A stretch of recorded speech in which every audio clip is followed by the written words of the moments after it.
Assalamualaikum warahmatullahi wabarakatuh. Selamat siang teman-teman semuanya. Perkenalkan kami dari kelompok 6 kelas C akan mempresentasikan pada siang hari ini mengenai karya ilmiah paragraf.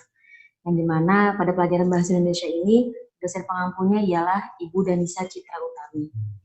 Pada penjelasan yang pertama akan dijelaskan oleh teman kita yang pertama ialah Fadilah Ramadan. Kepadanya dipersilakan. A. Pengertian paragraf. Menurut Dr. Jago Tarigan, paragraf adalah seperangkat kalimat tersusun logis sistematis yang merupakan satu kesatuan ekspresi pikiran yang relevan dan mendukung pihak pokok yang tersirat dalam keseluruhan karangan. Adapun pengertian lain, paragraf atau alinea adalah pengelompokan gagasan dalam satu kesatuan yang runtun. Dalam Kamus Besar Bahasa Indonesia, paragraf adalah bagian bab dalam suatu karangan. Biasanya mengandung satu ide pokok dan penulisannya dimulai dengan garis baru.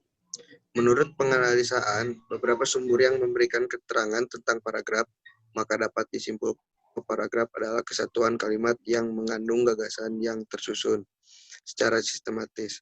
Untuk menyampaikan makna kalimat, gagasan yang dimiliki suatu paragraf hanya memiliki satu pikiran utama atau ide pokok.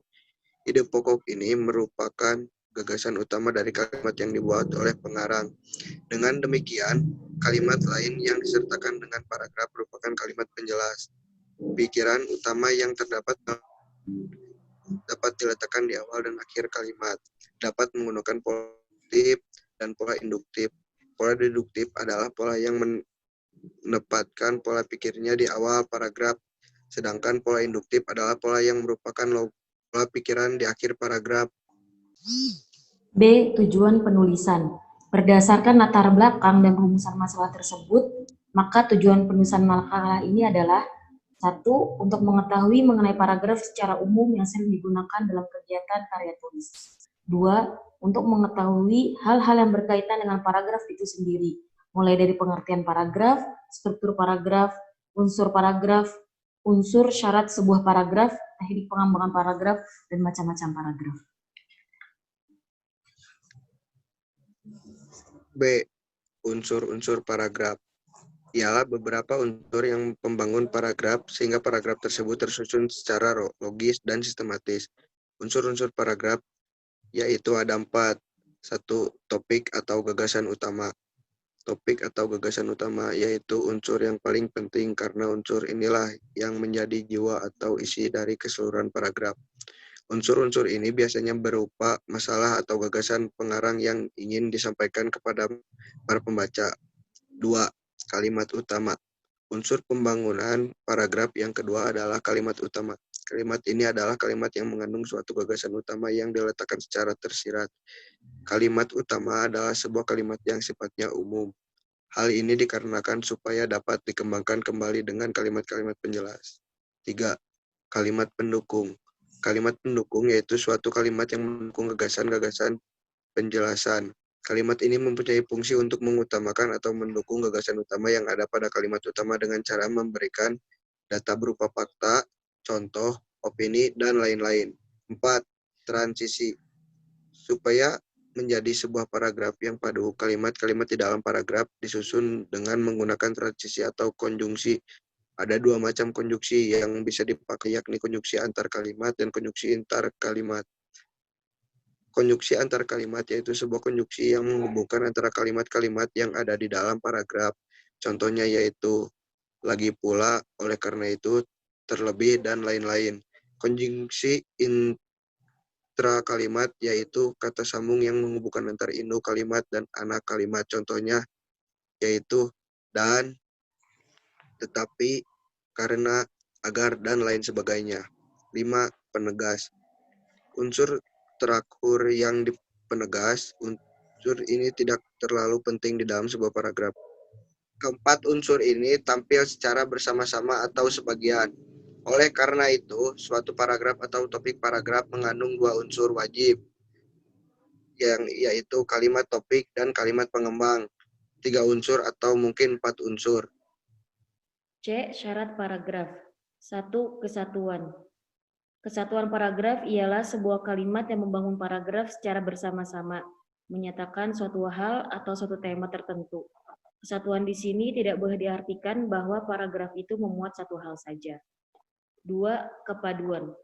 Kepaduan atau koherensi adalah kekompakan hubungan antara suatu kalimat dan kalimat yang lain, yang membentuk suatu paragraf kepaduan yang baik. Tetapi apabila hubungan timbal balik antar kalimat yang membangun paragraf itu tidak baik, wajar dan mudah dipahami, kepaduan sebuah paragraf dibangun dengan memperhatikan beberapa hal, seperti pengulangan kata kunci, pengulangan kata ganti, penggunaan transisi, dan kesejajaran. 3. Kelengkapan. Kelengkapan ialah suatu paragraf yang berisi kalimat-kalimat penjelas yang cukup untuk menunjang kalimat topik. Paragraf yang hanya ada satu kalimat topik dikatakan paragraf yang kurang lengkap. Apabila yang dikembangkan itu hanya diperlukan dengan pengulangan-pengulangan, adalah paragraf yang tidak lengkap. D. Fungsi paragraf. 1. Berfungsi untuk mengekspresikan gagasan dalam bentuk tulisan dengan memberikan suatu bentuk pikiran dan perasaan dengan serangkaian kalimat yang tersusun secara logis dalam satu kesatuan. 2. Berfungsi untuk menandai peralihan gagasan baru bagi karangan yang terdiri beberapa paragraf. Ganti paragraf berarti ganti pikiran juga. 3. Berfungsi untuk memudahkan dalam pengorganisasian gagasan bagi yang menulis dan memberikan kemudahan pemaham bagi pembaca. 4. Berfungsi untuk memudahkan dalam pengembangan topik karangan ke dalam satuan unit pikiran yang lebih kecil.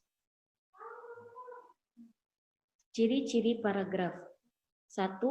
Bertakuk atau letaknya agak kedalaman, ke dalam 5 ketukan spasi untuk jenis karangan yang biasa.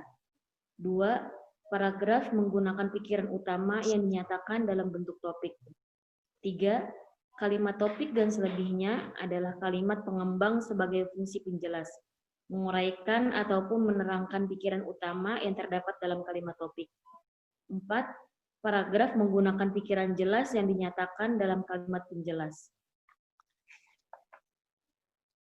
F. Jenis paragraf. 1. Eksposisi. Paragraf eksposisi adalah paragraf yang bertujuan untuk menjelaskan dan menerangkan kembali sesuatu permasalahan kepada pembaca agar pembaca mendapatkan gambaran yang sejelas-jelasnya tentang sesuatu permasalahan yang dimaksud pengarang.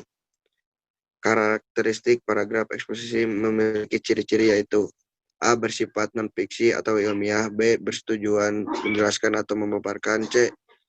Isi harus berdasarkan fakta. D. Tidak bermaksud mempengaruhi. Contohnya, para pedagang daging sapi di pasar-pasar tradisional mengeluhkan dampak pemberitaan mengenai impor daging ilegal. Sebab hampir seminggu terakhir mereka kehilangan pembeli sampai 70%. Sebaliknya, permintaan terhadap daging ayam dan telur kini melejit sehingga 2. Argumentasi. Paragraf argumentasi adalah paragraf yang berisi mengenai argumen atau pendapat yang disertai alasan-alasan kuat dan meyakinkan. Dalam paragraf argumentatif, penulisan bermaksud untuk mempengaruhi pembaca melalui penjelasan yang disertai alasan yang kuat sebagai dengan fakta. Karakteristik paragraf argumentasi memiliki ciri-ciri yaitu A. Memiliki ide pokok atau berupa argumen atau pendapat tentang suatu masalah. B. Memiliki fakta sebagai penjelas yang mendukung gagasan. C. Memiliki hubungan sebab akibat. D. Menggunakan penjelasan-penjelasan lain untuk memperkuat argumen atau pendapat. Contohnya, sebagian anak Indonesia belum dapat menikmati kebahagiaan masa kecilnya. Pernyataan demikian pernah dikemukakan oleh seorang pakar psikologi pendidikan Soekarton tahun 1992 bahwa anak kecil di bawah umur 15 tahun sudah banyak yang dilibatkan untuk mencari nafkah oleh orang tuanya. Hal ini dapat dilihat masih banyaknya anak kecil yang mengamen atau mengemis di perempatan jalan atau mengais kotak sampah di TPA. Kemudian, hasilnya diserahkan kepada orang tua untuk menopang kehidupan keluarga. Lebih-lebih sejak negeri kita terjadi krisis moneter, kecenderungan orang tua mempekerjakan anak sebagai penopang ekonomi keluarga semakin terlihat di mana-mana. Deskripsi berisi gambaran mengenai suatu hal atau keadaan sehingga pembaca seolah-olah melihat, merasa, atau mendengar hal tersebut. Karakteristik paragraf deduktif. Paragraf deduktif memiliki ciri-ciri yaitu A. Menggambarkan atau melukis objek tertentu. B. Menceritakan sebuah objek dari hasil penginderaan. C. Bermaksud agar pembaca menyaksikan atau mengalami sendiri. Contohnya, lapisan ozon menipis, hutan-hutan tropis mulai merangas, gurun makin luas, akibatnya suhu bumi meningkat, cuaca tidak menentu, dan bencana alam makin sering datang. Kesimpulannya, bumi makin kritis. Siapa sesungguhnya yang berperan dalam menjadikan planet bumi ini menjadi demikian? Jawabnya tentu manusia sendiri. 4. Persuasi. Paragraf persuasif atau paragraf ajakan atau paragraf berisi tentang suatu gagasan mengenai suatu permasalahan dengan maksud untuk meyakinkan dan mengajak pembaca melakukan seperti yang diharapkan penulis. Karakteristik paragraf persuasi. Paragraf persuasi memiliki ciri-ciri sebagai berikut. A. Bertujuan untuk mempengaruhi dan mengajak pembaca sesuai yang diharapkan. B. Memiliki fakta atau bukti untuk mempengaruhi dan mengajak pembaca. C. Menggunakan bahasa yang menarik untuk mensugesti pembaca untuk melakukan suatu yang diharapkan pengarang. Contohnya, dalam diri setiap bangsa Indonesia harus tertanam nilai cinta.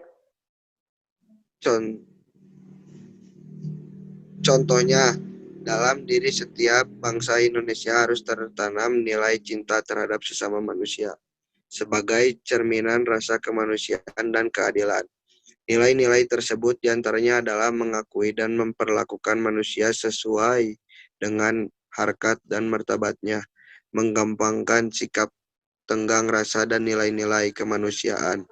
Sebagai sesama anggota masyarakat, kita harus membangunkannya. 5. Narasi. Paragraf narasi atau paragraf kesan adalah paragraf yang mengisahkan atau memaparkan suatu kejadian secara beruntun atau kronologis. Karangan ini berusaha menyampaikan serangkaian kejadian menurut urutan terjadinya kronologis, dengan maksud memberi arti kepada sebuah atau serentetan kejadian sehingga pembaca dapat memetik hikmah dari cerita itu. Karakteristik paragraf narasi. Paragraf narasi memiliki ciri-ciri yaitu A. Adanya tokoh. B. Adanya alur atau jalan cerita. C. Adanya latar atau setting. D. Mementingkan urutan waktu atau urutan peristiwa. E. Tidak hanya terdapat dalam karya fiksi, tetapi dalam karya non-fiksi. Contohnya, jam istirahat.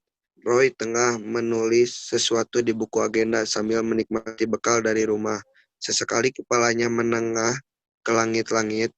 Perpustakaan mengernyitakan kening, tersenyum, dan kembali menulis. Asik sekali, seakan di ruang perpustakaan hanya ada dia. Penutup. A. Kesimpulan. Paragraf atau alinea merupakan kumpulan suatu kesatuan pikiran yang lebih tinggi dan lebih luas daripada kalimat, atau alinea merupakan kumpulan kalimat, tetapi kalimat yang bukan sekedar berkumpul, melainkan berhubungan antara yang satu dengan yang lain dalam suatu rangkaian membentuk suatu kalimat.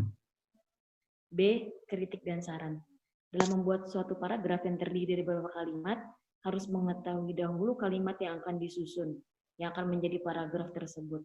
Harus memiliki hubungan yang erat dan memenuhi syarat-syarat yang telah kami uraikan dalam penjelasan-penjelasan sebelumnya. Demikianlah makalah ini kami buat. Semoga dapat bermanfaat dan menambah wawasan kepada kita semuanya.